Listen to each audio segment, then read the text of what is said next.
Welcome to another edition of Sports Scene. I'm your host, Reagan Griffin, and I'm joined today by Sydney Rocket and Will Camardella. How are we doing today, guys? Fantastic.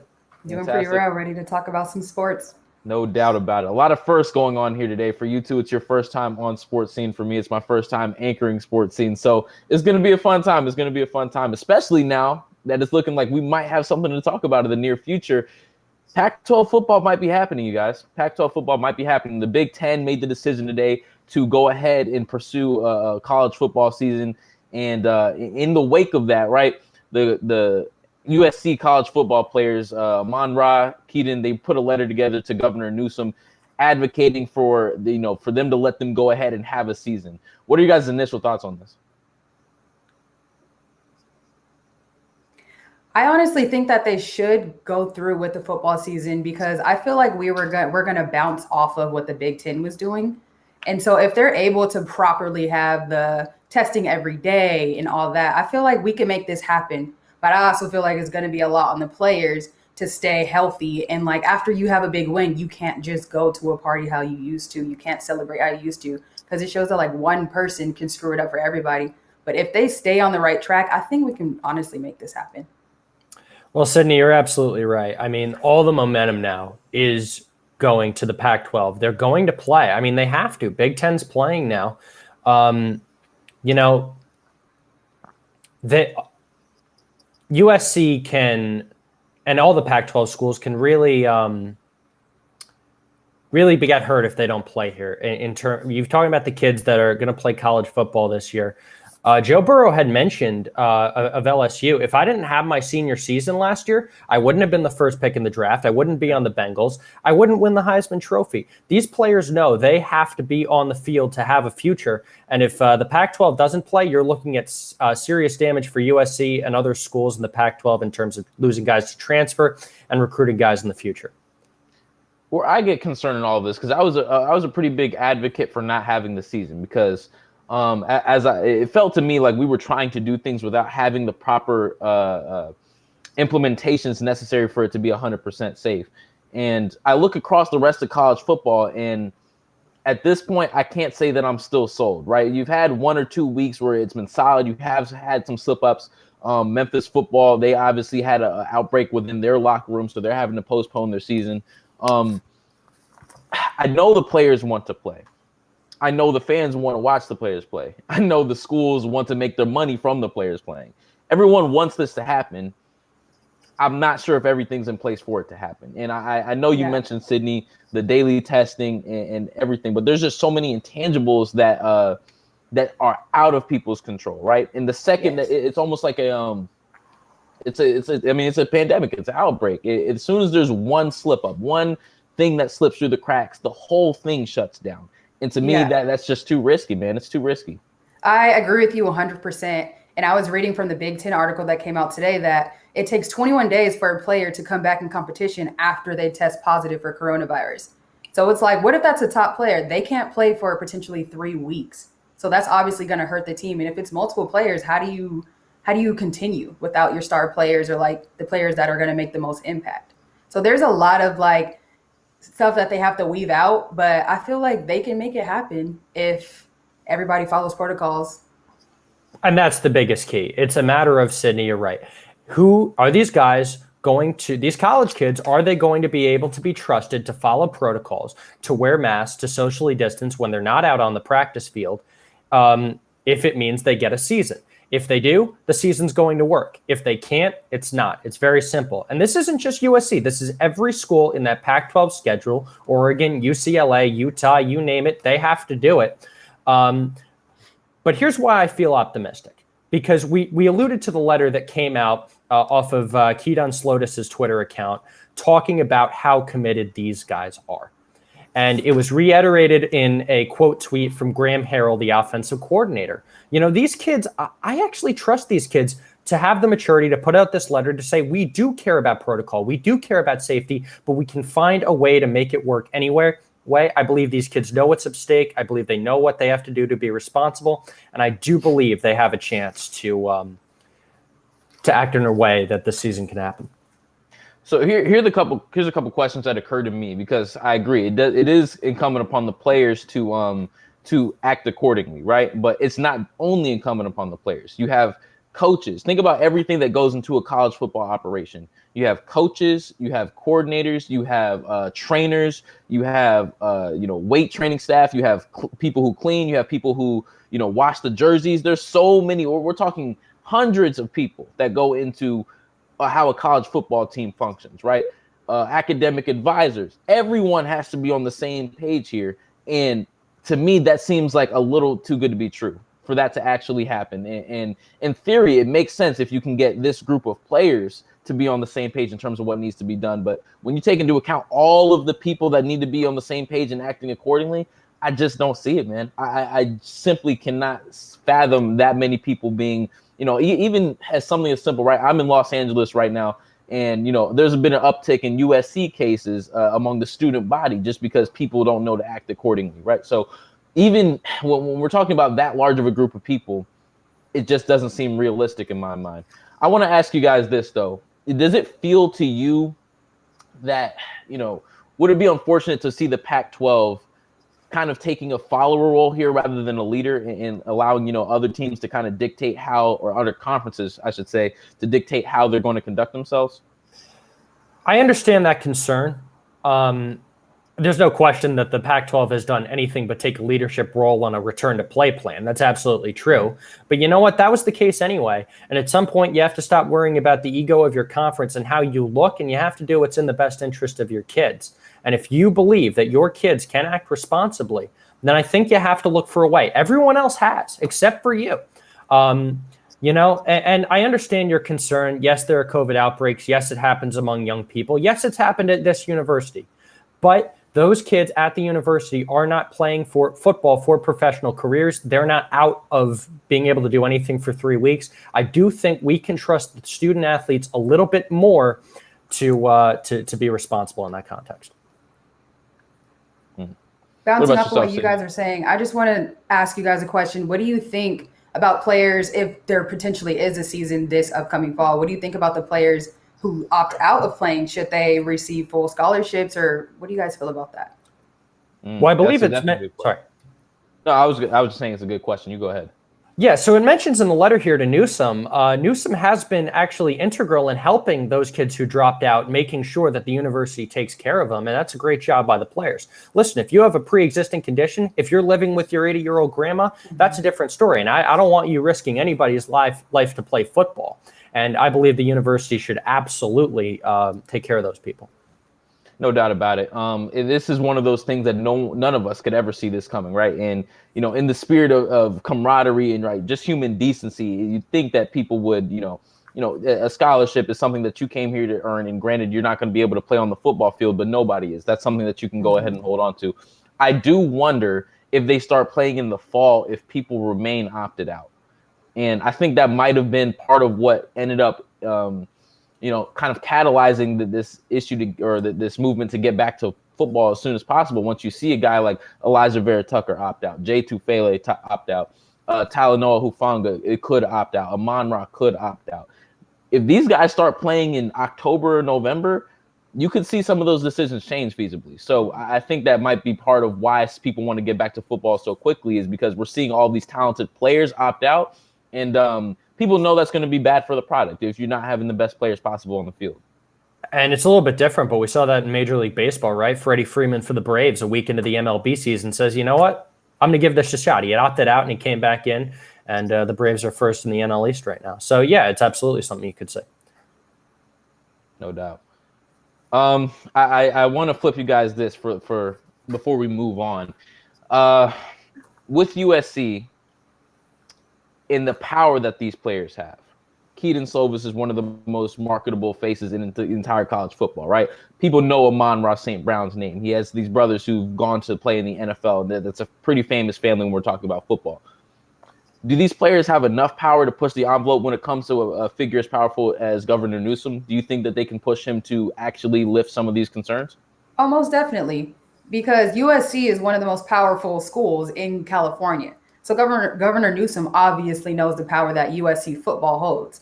And I feel like Governor Newsom already is like looking at this letter like, oh, shoot, how am I going to reply? Because he has to say the right thing, even if it's not what they want to hear. So I think they do have the power to get through to him, for sure. Gotcha. All right. I want to go ahead and keep it pushing, y'all, because some other things happened yesterday that, I took quite pride in seeing as a Lakers fan. And Sydney, I know you're a Lakers fan as well.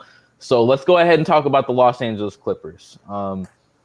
Blew a 3-1 lead to the Denver Nuggets. Last night was the final game, and if I would say so myself, they went out pretty sad in that fourth quarter. I want to get your guys' initial reactions. How are you feeling in that moment where you're seeing 2 minutes left on the clock? The Clippers are down by 20. Paul George is hitting the side of the backboard on some of these three-point shots. How does it feel to you guys in that moment to see the Clippers go down really unexpectedly? Honestly, for me, it was quite refreshing because I'm a Lakers fan. And it was just the Clippers talked so much crap about how they're the real LA team. They're this, they're that. And it just came down to show the Lakers will always be LA's team. And it was kind of mind-blowing to see how Kawhi and PG choked in the fourth quarter alone. So honestly, watching that game, I was just shocked the whole game because when they started first, the score kind of started stretching out a little bit. I was like, okay, they can come back. But once it hit 20 points, that was like, there's no way. Like, this game is over. That was just mind-blowing because they were predicted to potentially win the NBA Finals for some people.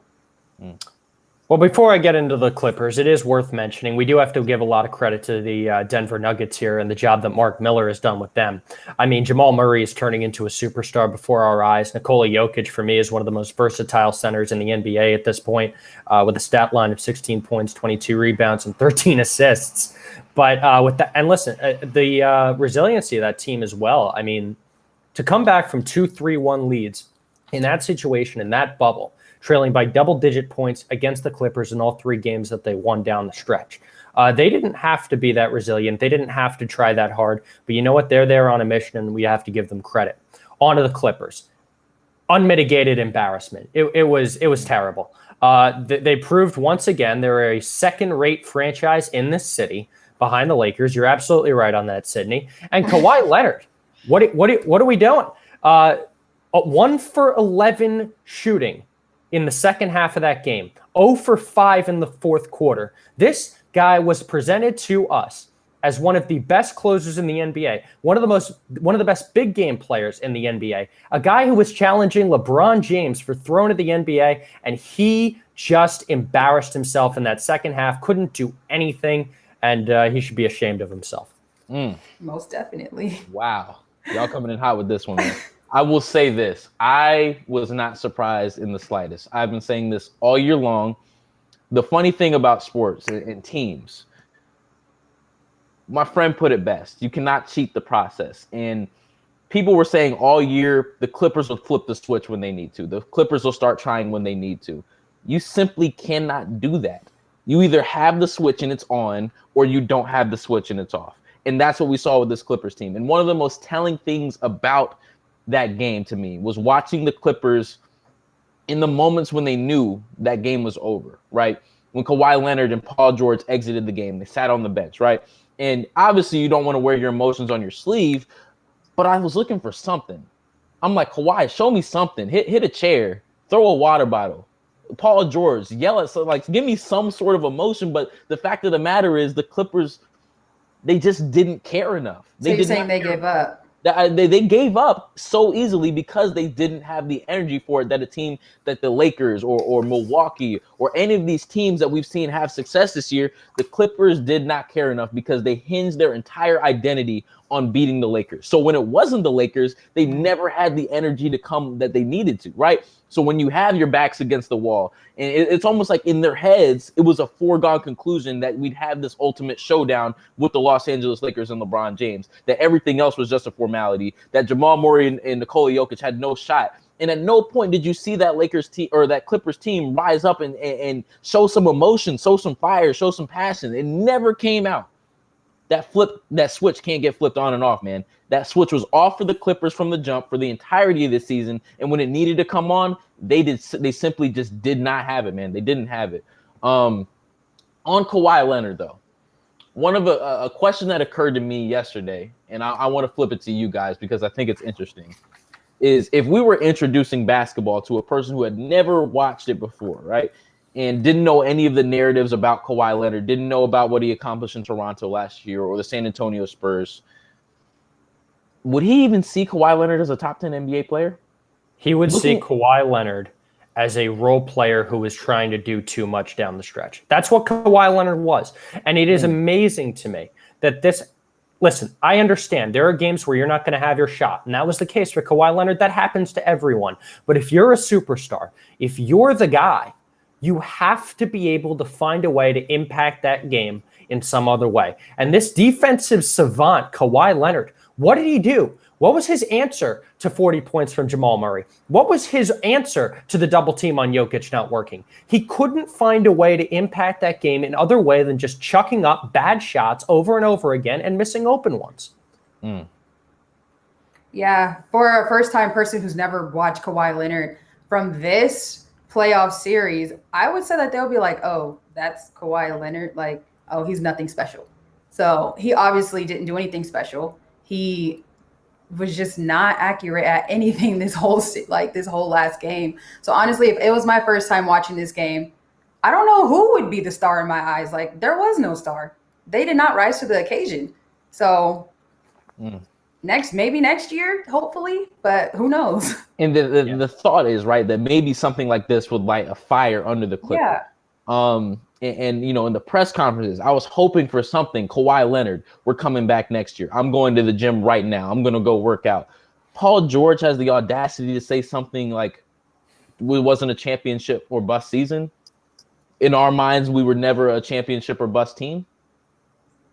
Then why even play in the bubble? If you already know, if you think you're not going to win, what's the point of even playing? You have to have a winner's mentality. Without that, you're not going to go anywhere. Kobe mentality. Yeah, totally. Simple. And, you know, listen, Kawhi Leonard's not the throw a chair across the gym guy. He's never been that guy. I'm not going to pretend he was that guy. But forever it was, okay, his actions are on the court are going to speak louder than his words, and that's great. But you know what? Basketball so often, especially in these playoff games, is a game of runs. Every team's going to go on a run. What's your response to it? Who's going to be the guy to stop the bleeding?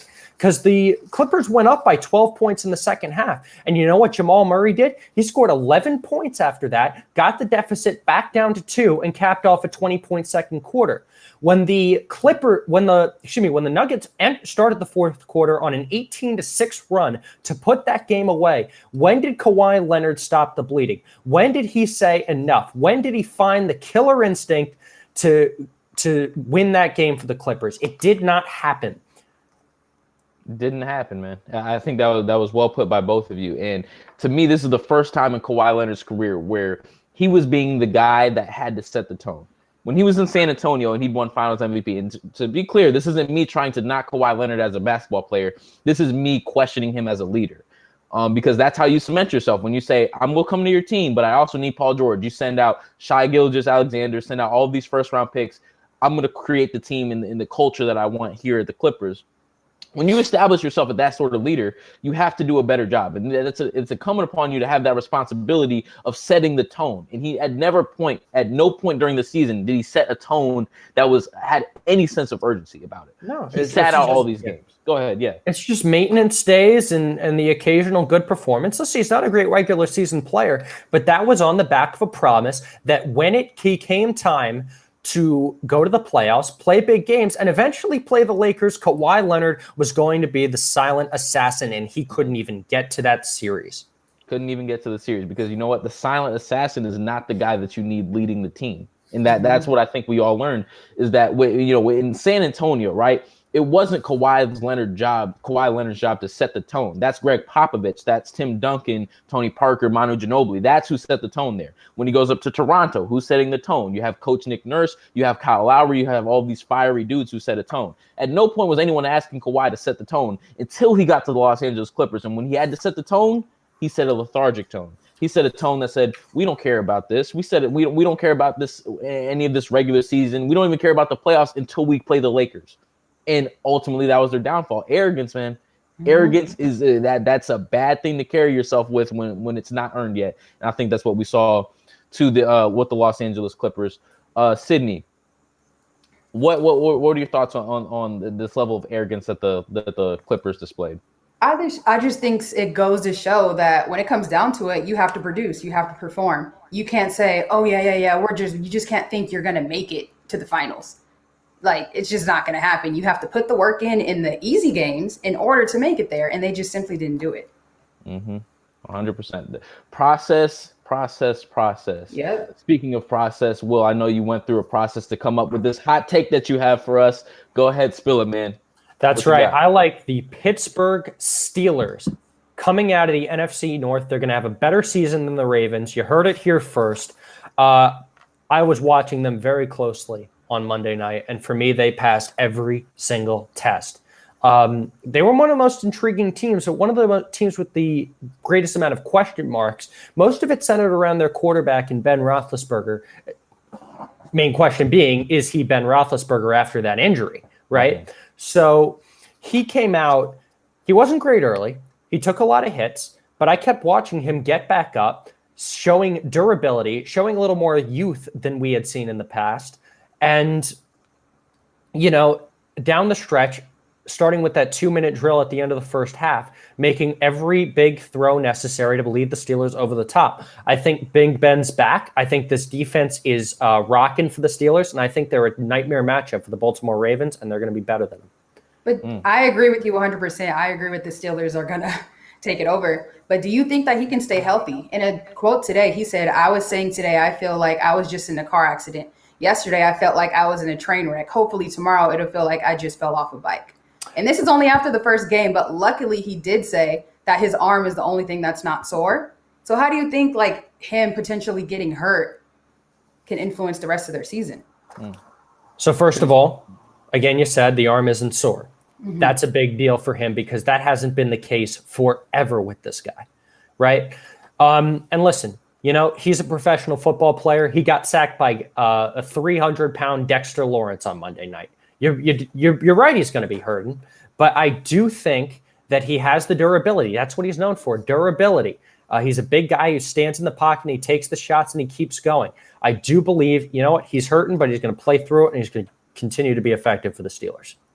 Can I Lamar Jackson, anyone? Did we forget that this is the MVP of last season, the guy who took the NFL by storm? And mind you, I think the Steelers are going to be a darn good football team. That defense is immaculate. When I think about guys like Devin Bush, Minka Fitzpatrick, the front four is a remarkable. That's a darn good football team. But did we forget how quickly we forget how great the Baltimore Ravens are? Even this past Sunday, they dropped 38 points. This is the exact same team that we saw last year, except Lamar Jackson is just a little bit better. Except they added J.K. Dobbins. They got receivers now, Devin Duvernay. They have added pieces, added weapons to that offense. They've improved on the defensive side of the ball. You added Calais Campbell. Come on, man. As great as that Pittsburgh Steelers team is going to be, there's no way that this Baltimore Ravens team, I see them 11-5, 12-4 easily this year. Easily. So my question to you is Pittsburgh surpassing that level of greatness? The Ravens did look great against the mighty Cleveland Browns. I give you that. Yes. But I do believe when you take so much of this, they're going to be two really good teams. A lot of this is going to come down to those two interdivision matchups that take place this year. And I think the Steelers are very well equipped for that. The Ravens are very good, but Lamar Jackson is still, against very good teams, tends to be a run-first quarterback complementing the other running backs on that roster. And I think the Steelers, with the defensive line being what it is, against Saquon Barkley and the Giants, the Steelers were missing their starting nose tackle, and Saquon Barkley had negative yards rushing by the end of the first half in that Giants game. You know, I think they can give Jackson and the rest of that Ravens offense fits, especially with TJ Watt coming off the edge. Bud Dupree in that game looked like he was shot out of a cannon. It was really impressive, and I think they match up well. Going back to what Reagan was saying about Lamar Jackson, honestly, I forgot that in the back of my mind. I forgot about him. Like, I was thinking Steelers, because I come from a city where, like, Long Beach loves the Steelers. So it's like I was just not even thinking about him. And now that it's in my mind, I'm like, oh, this dude is going to give us a run for our money. So I'm excited to see like our matchups between us and see how the season goes on. Because I really forgot about this dude. Hey, how quickly they forget. And the interesting thing that you brought up, because that was exactly right with the Steelers, Will, is that they were firing on all cylinders. They were penetrating the backfield, but that's not how you beat Lamar Jackson. You beat Lamar Jackson by containing Lamar Jackson. You create somewhat of a bubble around him and don't allow him to, bounce from sideline to sideline, juking people out, getting yards. And what the Tennessee Titans did so well in that playoff game last year is they forced him to stay within that bubble and throw to the sidelines, make the longer, more accurate throws, the time throws, the 10 and outs, the 5 and outs, the out routes. You know what I'm talking about? And that's what he kind of struggled with. So it would be, I think the Steelers have the talent to do it, but what I also think is that Lamar Jackson clearly has been developing his game a little bit more. He's not the same dude that he was last year. And I think, and I made this mistake with Giannis. I said that Giannis had developed his game to the point where he could get past the wall. But I don't think Lamar Jackson is a guy that's going to sit back on his haunches and allow himself to enter the next season being the same guy that he was the last season. So I don't think that Lamar Jackson is going to allow himself to be contained like he was against the Tennessee Titans. But I do think, it's an interesting pick, man, because the Steelers team, Ben Roethlisberger looked good. Granted, James Conner has his injury issues, but Benny Snell looked very good as well. It's going to be interesting. That Steelers team is definitely one that that's going to have to be looked out for, regardless of whether or not they win the AFC North, because that's not easy out in the playoffs by any stretch. Yeah, you most definitely have me going back on my initial pick there, because I'm like, oh, he's going to give them a run for their money. And he's, like you said, he's not one that peaked already. Mm-hmm. He's going to keep showing what he can do. So this is going to be really interesting. Well, let's keep in mind, though, everything that you just said about Lamar Jackson and how he's a different quarterback than he was the year before. You could have said last year. And listen, he won the MVP. Credit to him. He had a great games against, great teams like the Dolphins. But when it came the Patriots, but when it came to the big games, the really big games against Tennessee, he failed when he faced a really good defense. And I do think that the Pittsburgh Steelers are well equipped on the defensive side of the ball to confuse Jackson, to put him in positions where the running game isn't as effective for him. And I do think the Steelers match up well. The other thing I wanted to mention real quick, and you brought it up, I mean, James Conner went out and that running game didn't miss a beat. It's a really good plug-and-play team. So I think that's also serves to their advantage, especially as we go late into a season. Hey, you know what? I wouldn't be mad to see our guy Juju Smith-Schuster, right? We're USC students, so to see Juju, be the king of the AFC North, that wouldn't be too bad of a thing. But not at all. Yeah. The affinity for Lamar Jackson for me, man. Y'all know how I feel about my running quarterbacks, right? The dude can still pass the ball. I just don't see in as much talent as that Steelers defense has, right? I don't see a matchup that really forces Lamar Jackson to struggle as much as he did with Tennessee, because the way Tennessee was built, they were built to make him force him to throw the ball to the perimeters. I don't see the same sort of talent on that specific talent, at least when it comes to Pittsburgh Steelers. But if there's anybody who can force that, at least in terms of making the talent be able to do that, it's Mike Tomlin. The dude's obviously been there and done that. I don't know. Any final thoughts on this before we head up out of here?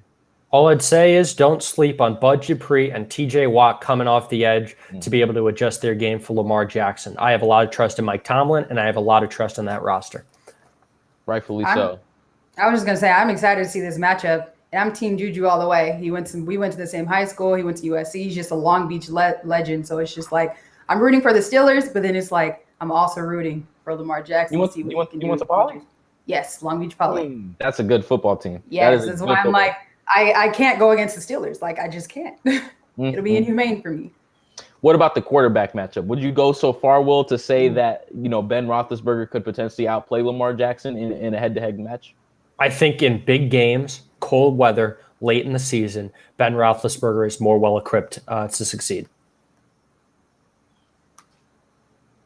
Yes. And I feel like if he stays healthy, then he has the one-up because he's more seasoned as well. Absolutely. Okay. This is a 2-time Super Bowl champion we're talking about here. Lamar Jackson hasn't won a playoff game. Lamar Jackson's won an MVP, though. That counts for something. Oh, for sure.